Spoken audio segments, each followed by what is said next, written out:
Hello friends, good morning. मैं हूं MJ. जैसे कि देख रहे हैं ये हमारे हाइबिस्कस है। हाइबिस्कस के ऊपर हमने रूट प्रूनिंग की थी, बाद में ब्रांच प्रूनिंग की थी। हमने इसके पीछे फर्टिलाइजेशन सारा कंप्लीट किया था और अभी भी हमारा फर्टिलाइजेशन शेड्यूल चल रहा है। हमारा फर्टिलाइजेशन का शेड्यूल अभी भी वही है। हमें और पत्ते निकालने हैं और ब्रांचेस निकालनी है, उसके बाद मैं हाइबिस्कस के ऊपर फ्लावरिंग्स लेना शुरू करूँगा। लेकिन आज की वीडियो हमारे हाइबिस्कस के ऊपर नहीं है। मैं अपने ये प्लांट इसलिए आपको दिखा रहा हूँ क्योंकि ये प्लांट के पत्ते देखिए, ये प्लांट की पत्ते की खूबसूरती देखिए, ये प्लांट के पत्ते की खूबसूरती देखिए, ये प्लांट के लीव्स की शाइनिंग देखिए, लीव्स की साइज़ देखिए। बहुत अच्छा रिज़ल्ट मुझे इस बार हाइबिस्कस में मिला है क्योंकि इस बार मैंने हाइबिस्कस पे काम किया है। अगर हम कोई भी प्लांट के पीछे काम नहीं करते, उसके पीछे कुछ ऐसी चीज़ें नहीं करते जिसकी वजह से उसकी ग्रोथ अच्छी हो सके, तो बाद में वो प्लांट आपको अच्छा रिज़ल्ट नहीं दे पाएगा। तो इस बार मैंने हाइबिस्कस पे फुल फोकस किया है और अभी हाइबिस्कस पे मैं पूरा साल काम करने वाला हूँ। तो उनमें से एक रीज़न जो ये प्लांट के ऊपर इतना अच्छा मुझे रिज़ल्ट मिल रहा है एट प्रेजेंट, उनमें से एक रीज़न ऑर्गेनिक फर्टिलाइज़र है। और वो ऑर्गेनिक फर्टिलाइज़र अभी मैं आपको बताने वाला हूँ वो कौन सा ऑर्गेनिक फर्टिलाइज़र है। और वो ऑर्गेनिक फर्टिलाइज़र मैंने आपको शुरुआत में ही बताया था कि ये ऑर्गेनिक फर्टिलाइज़र मैं कोकोपीट में के अंदर भी अप्लाई करने वाला हूँ। जैसे कि ये जो हाइबिस्कस देख रहे हैं कोकोपीट में है, ये हाइबिस्कस देख रहे हैं कोकोपीट में है, और ये हाइबिस्कस हमारा सिंडर में है। ये वाला हाइबिस्कस भी हमारा सिंडर में है। तो मैंने 2 प्लांट सिंडर में रखे, 2 प्लांट कोकोपीट में रखे। ये जो प्लांट है ये प्लांट भी मेरा सिंडर में ही है। ये प्लांट के ऊपर भी बहुत अच्छे खूबसूरत पत्ते निकल रहे हैं। ये प्लांट हमारे जो है वो मिट्टी मीडिया में है, जो हमारा वेरीगेटेड हाइबिस्कस है। इसके ऊपर भी मुझे ज़बरदस्त रिजल्ट मिल रहा है। तो मीडिया कोई भी हो, अगर आपने मीडिया मिट्टी मीडिया रखा हुआ है, या तो आपने सिंडर मीडिया रखा हुआ है, या तो आपने कोकोपीट मीडिया रखा हुआ है, ये फर्टिलाइज़र आपके तीन मीडिया में सुपर्ब रिज़ल्ट देने वाला है।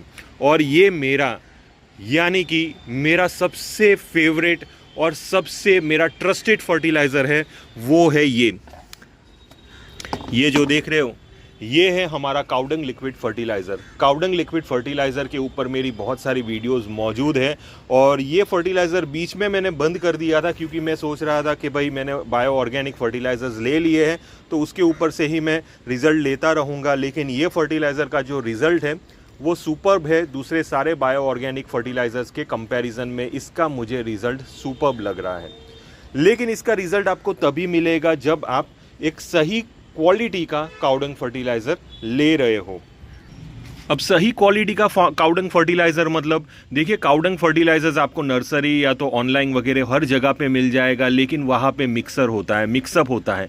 जो फर्टिलाइज़र की क्वालिटी होनी चाहिए, प्योरिटी होनी चाहिए, वो प्योरिटी आपको हर जगह नहीं मिलेगी।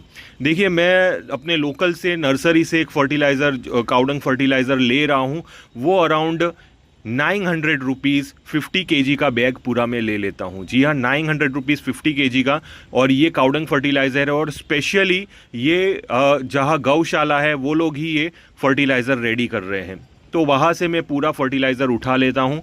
और फुल्ली डिकम्पोज फर्टिलाइज़र होता है। और दूसरी इंपॉर्टेंट चीज़ है कि वो फर्टिलाइज़र के अंदर से हल्की हल्की सी काउडंग की स्मेल भी आती है। देखिए, वैसे तो काउडंग फर्टिलाइज़र में काउडंग की स्मेल नहीं आनी चाहिए, तभी हम मानते हैं कि वो फर्टिलाइज़र 100% डिकम्पोज्ड फर्टिलाइज़र है। लेकिन अगर उसके अंदर से गोबर की स्मेल आ रही है तो समझ जाइए कि इसके अंदर गोबर मौजूद है।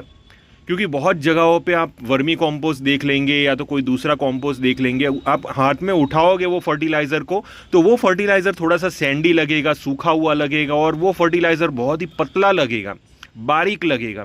जबकि ये जो काउडंग फर्टिलाइज़र है, मैं आपको दिखा देता हूँ, ये जो काउडंग फर्टिलाइज़र है वो कुछ ये हिसाब से दिखेगा। और ये ज़्यादा बारीक भी नहीं है, ज़्यादा बारीक भी नहीं है, और ग्रैन्युअल फॉर्म जैसा आपको दिखेगा। और इसके अंदर से अगर आप ध्यान से सूंघोगे ये फर्टिलाइज़र को इसके अंदर से आपको हल्की सी काउडंग की स्मेल आएगी। तो ये एक इंडिकेशन होता है कि ये फर्टिलाइज़र बहुत ही अच्छा प्योर फॉर्म में है। उसका कलर भी आपको डार्क ब्लैक देखने को मिलेगा। जितना आपको वाइटिश ग्रेइश या तो ग्रेइश ब्लैक कलर आपको देखने को मिलेगा, समझ जाइए कि उसके अंदर सैंड मिक्स किया हुआ है या तो मिट्टी मिक्स की हुई है। लेकिन ये जो फर्टिलाइज़र है ये पूरा ब्लैक फॉर्म में आपको दिखेगा। जितना ब्लैक फॉर्म में आपको दिखेगा ये फर्टिलाइज़र उतना ही प्योर फर्टिलाइज़र होगा।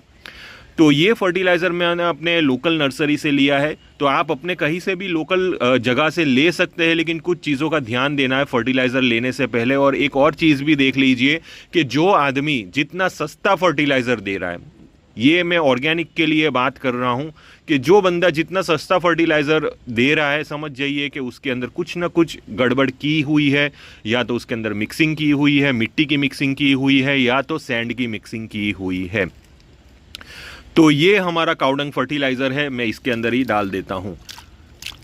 अब आप सोचोगे कि हाथ क्यों गंदे कर रहे हो। देखिए, ये फर्टिलाइज़र के अंदर अगर आप एक बार इसको डिकम्पोज करने के लिए रख लोगे तो बहुत गंदी स्मेल भी नहीं आएगी, हल्की सी काउडंग की स्मेल आएगी। और अगर आप गार्डनिंग कर रहे हो तो काउडंग फर्टिलाइज़र वगैरह यूज़ कर रहे हो तो उसकी आदत तो आपको डालनी होगी। तो मुझे तो बरसों की आदत है ये चीज़ की।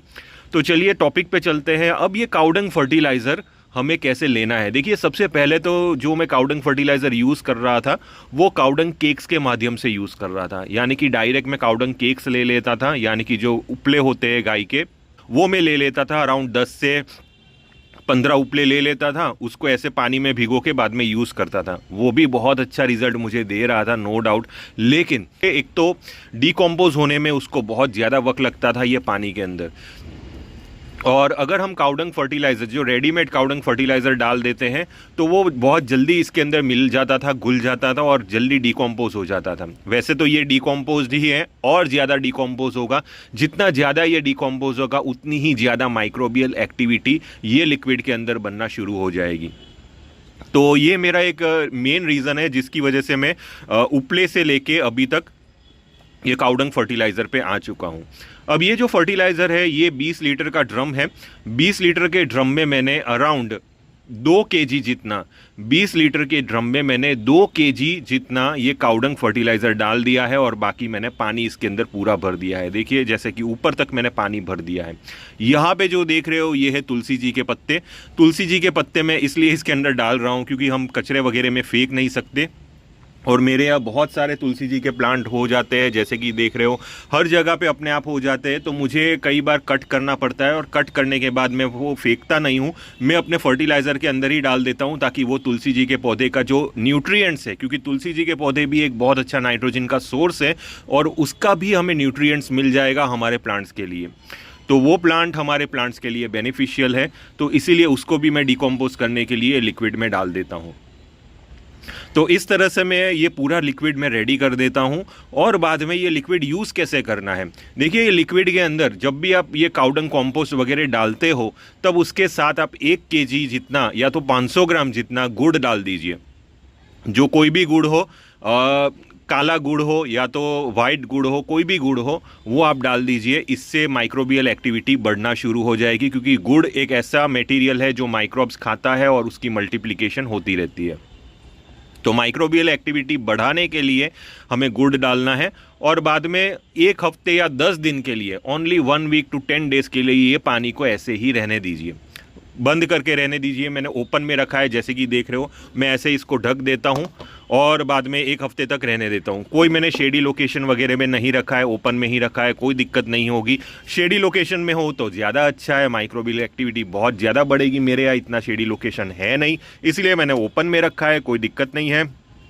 ये लिक्विड को हमें डाइल्यूट करना है। देखिए, सीधा हमें लिक्विड नहीं यूज़ करना है, हमें छन्नी, कोई भी छन्नी होगी, वो छन्नी के अंदर से डाइल्यूट करके जो प्योर फॉर्म में जो लिक्विड आएगा, वो लिक्विड को हमें यूज़ करना है हमारे पौधे के अंदर।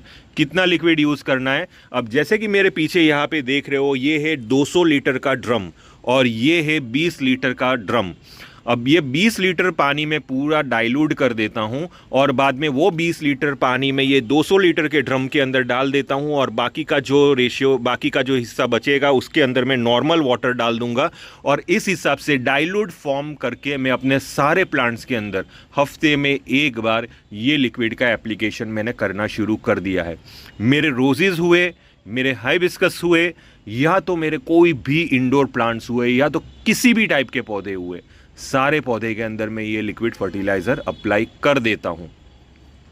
और आपका मीडिया कोई भी हुआ, कोकोपीट हुआ, सिंडर हुआ, या तो मिट्टी फॉर्म हुआ, कोई भी मीडिया में चलेगा। देखिए, बीच में मैं बोल रहा था कि कोकोपीट में हमें किसी भी टाइप का ऑर्गेनिक फर्टिलाइज़र अप्लाई नहीं करना है, क्योंकि कोकोपीट खुद ब खुद एक ऑर्गेनिक फर्टिलाइज़र है।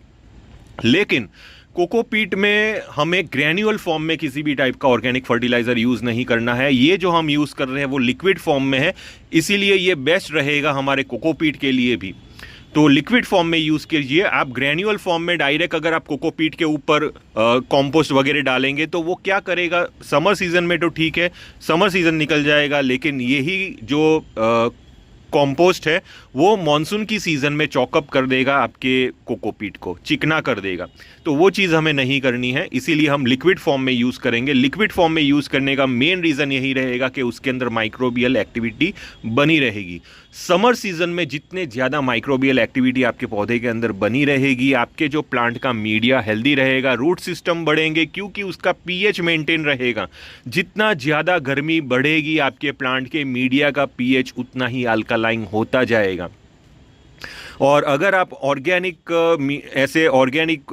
अगर आप रेगुलर बेसिस पे ये ऑर्गेनिक फर्टिलाइज़र देते हो अपने मीडिया में, तो बाद में उसका पीएच मेंटेन रहेगा 7 to 7.2 के आसपास, यानी कि न्यूट्रल पीएच रहेगा, जिसकी वजह से आपके प्लांट के रूट सिस्टम बढ़ेंगे और आपके प्लांट के रूट सिस्टम वाइट रहेंगे। जितने वाइट रूट सिस्टम रहेंगे प्लांट उतना ही हेल्दी रहेगा, जितने पीले रूट सिस्टम रहेंगे आपके प्लांट की हेल्थ उतनी ही ख़राब रहेगी। तो ये चीज़ समझ के चलिए। तो इस तरह से हम काउडंग फर्टिलाइज़र यूज़ कर सकते हैं। इसके अंदर माइक्रोबियल एक्टिविटी भी बहुत सारी है और साथ में ये इसके अंदर ह्यूमिक का भी कंटेंट है। जो हम पोटेशियम ह्यूमेट यूज़ करते हैं उसके अंदर जो ह्यूमिक एसिड आता है वो भी इसके अंदर आपको मिल जाएगा, फुल्विक एसिड भी मिल जाएगा। तो ऐसे बहुत सारे न्यूट्रिएंट्स हैं जो ये लिक्विड के अंदर आपको मिल जाएंगे और वो one of the cheapest source है फर्टिलाइज़र का, जो आप समर सीज़न में यूज़ कर सकते हैं। समर सीज़न का सबसे बेस्ट फर्टिलाइज़र है, मैं आपको रिकमेंड करता हूं। मेरे सारे प्लांट्स के अंदर मैं रेगुलर बेसिस पे ये फर्टिलाइज़र यूज़ करता हूं। अगर आप भी ये फर्टिलाइज़र यूज़ करना चाहते हो तो यूज़ कर सकते हो। और अगर आपको किसी भी टाइप का कन्फ्यूजन हुआ ये टॉपिक से रिलेटेड तो आप प्लीज़ मुझे टेलीग्राम ग्रुप में कॉन्टैक्ट कर सकते हो। टिल देन के लिए थैंक यू फ्रेंड्स और हैप्पी गार्डनिंग।